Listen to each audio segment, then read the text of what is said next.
Halo Tribuners, kembali lagi dalam Tribun Jogja Update bersama saya Priska Ruri.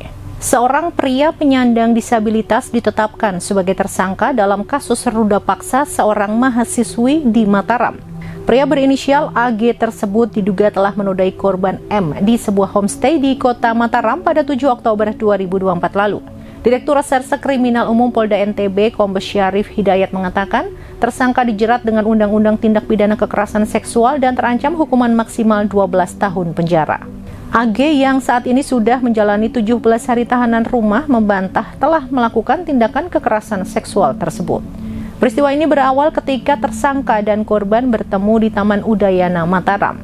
Setelah berkenalan dan mengobrol, AG kemudian meminta tolong kepada korban untuk mengantarkan ke kampus. Bukannya diantar ke kampus, korban justru mengajak tersangka AG ke salah satu homestay di kota Mataram. Menurut AG, korbanlah yang membayar kamar, lalu membukakan pintu kamar homestay hingga melakukan hubungan suami istri di sana. Pasca kejadian di homestay tersebut, korban melaporkan tersangka ke Polda NTB atas dugaan kekerasan seksual. Pria yang dijuluki Agus Buntung ini membantah semua tuduhan itu, bahkan dia mengaku tak mampu melakukannya karena kondisi fisiknya yang tak memiliki kedua tangan. Sementara itu, klaim berbeda disampaikan Ade Latifah Fitri yang merupakan pendamping korban M. Dia menyebut tersangka justru manipulatif, mengintimidasi hingga melakukan pengancaman terhadap korban.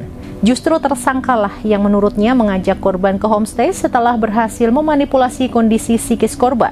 Dia membenarkan bahwa antara korban dan tersangka sempat bertemu di Taman Udayana. Namun bukan korban yang mengajak ke homestay. Justru tersangka yang mengajak dengan dalih akan menyucikan dosa masa lalu korban. Korban sempat menolak, namun tersangka saat itu mengancam akan mengungkapkan aib korban yang baru saja diceritakan. Ade Latif menegaskan tidak ada satu hal pun yang bisa menghalangi seseorang berbuat kejahatan jika memang sudah ada niat dan kesempatan. Apalagi tersangka adalah seorang yang produktif dalam kesehariannya. Menurut Ade, keterbatasan fisik tersangka tidak semerta-merta menihilkan peluang terjadinya kekerasan seksual. Terlebih tersangka melakukannya dengan pengancaman dan intimidasi verbal. Pihaknya berharap agar masyarakat bisa terus mengawal proses hukum ini untuk mengungkap siapa yang benar dan siapa yang salah. Demikian berita terkini terkait pria disabilitas di Mataram yang menjadi tersangka kasus ruda paksa. Ikuti terus berita-berita terkini hanya di Tribun Jogja Update. Saya Priska Ruri dan segenap kru yang bertugas pamit undur diri. Terima kasih dan sampai jumpa.